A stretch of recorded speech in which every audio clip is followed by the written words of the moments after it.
Bom dia, meninada! Tudo bem com vocês? Espero que sim. Dando continuidade ao nosso tratado, nós já estamos no número 68. Nós entramos no artigo 2º.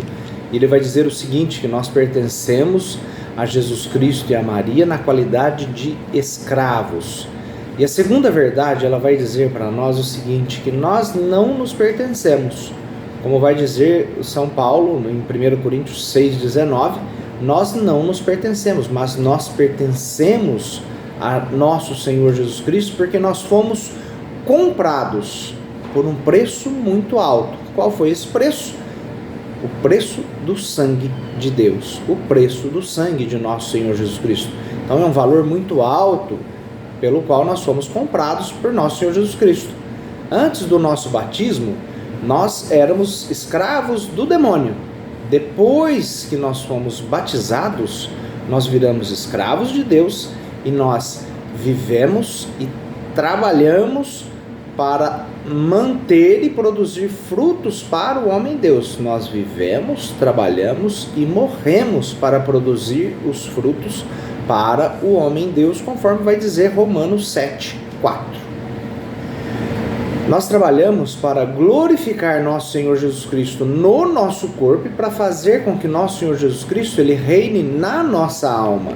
Por quê? Porque nós somos a sua conquista, nós somos o seu povo, nós somos a herança que nosso Senhor Jesus Cristo adquiriu e ganhou com sua vida, morte e ressurreição, quando ele veio para habitar no meio de nós.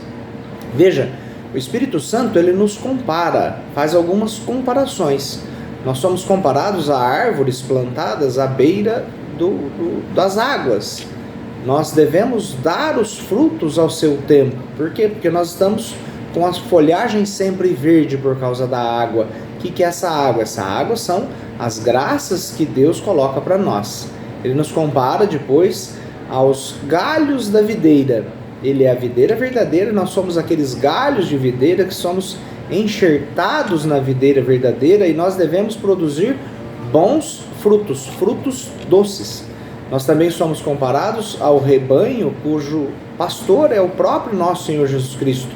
E Ele espera de nós que nós produzamos, que nós multipliquemos, que nós demos bons frutos sendo rebanho, nós demos leite em abundância. Ele nos compara à terra boa, da qual ele é o agricultor e ele lança a semente nesta terra boa e ele espera que essa terra produza 30, 60, 90, como vai dizer o Evangelho para nós. E veja, nosso Senhor, ele espera frutos de nós. Jesus, ele amaldiçoou a figueira estéril porque ele foi buscar frutos na figueira e não encontrou. Jesus, ele condena aquele servo inútil que ele concedeu alguns talentos e ele não produziu com esses talentos. Então ele é condenado e é dito que ele é um servo inútil. Jesus quer receber de nós bons frutos. Por quê? Porque estes frutos lhe pertencem por direito. Jesus, no entanto, apesar de nós sermos pertença, de nós sermos escravos de Jesus e de Maria, nosso Senhor Jesus Cristo, ele não nos quer como assalariados, mas ele nos quer como escravos de amor. E há duas maneiras de nós pertencermos, de na terra, um homem pertencer a outro homem. Então, são duas maneiras possíveis. A primeira maneira, ele trata como servos ou trabalhadores, como nós diríamos nos tempos atuais, mas ele trata de servos. E a segunda, ele trata como escravos. O servo trabalha por um salário, por um período certo e determinado de tempo. O escravo, ele tem uma dependência total e inteira durante toda a sua vida, sem exigir salário nem recompensa. E o dono deste escravo, ele tem como se ele fosse um animal, com direito de vida e de morte. Quando nós falamos de escravo, nós temos três espécies, três tipos de escravidão. E ele vai retratar essas três espécies de escravidão. A primeira é a escravidão por natureza, a segunda é a escravidão por constrangimento, a pessoa é constrangida a ser escravo contra a sua vontade, E a terceira é por livre vontade. Vamos falar da primeira, escravidão por natureza. Por natureza, todas as criaturas criadas por Deus, elas são escravas de Deus. Isso vai dizer para nós no Salmo 23, versículo 1. Todas as criaturas são escravas de Deus. A escravidão por constrangimento, nós temos nesta escravidão os demônios e os réprobos, aqueles que são reprováveis.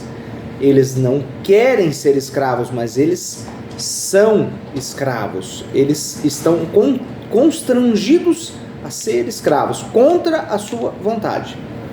E a terceira, que é a escravidão livre, pela livre vontade. Nessa escravidão estão os justos e os santos. A escravidão voluntária é a mais perfeita aos olhos de Deus, porque ela é a escravidão de amor, ela é a escravidão do coração, e Deus olha o coração.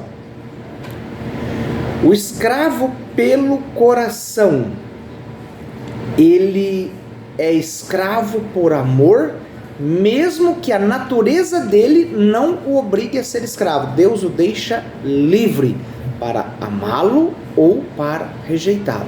Quando nós nos colocamos como escravos de amor, então nós estamos atingindo a perfeição que Deus quer de nós. Por quê? Porque a natureza não nos obriga. E existe uma diferença total e verdadeira entre o servo e o escravo. Primeiro, o servo, ele não dá tudo aquilo que ele tem e possui e aquilo que ele vai ter ou possuir.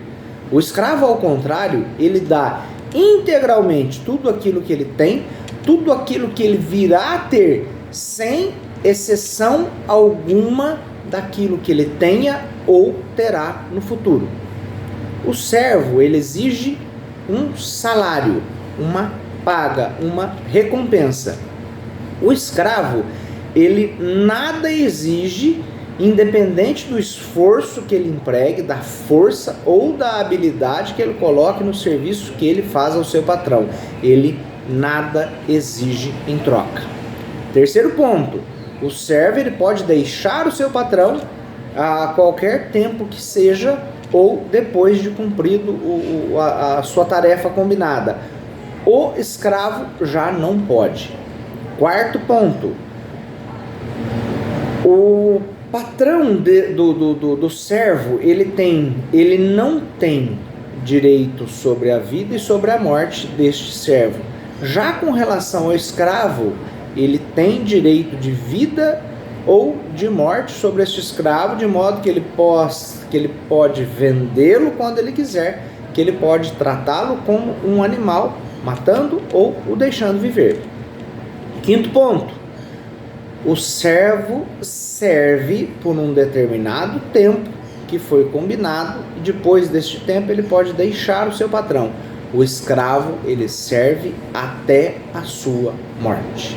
Essas são as diferenças brutais e grandiosas entre o servo e o escravo. Louvado seja nosso Senhor Jesus Cristo, para sempre seja louvado com nossa Mãe Maria Santíssima.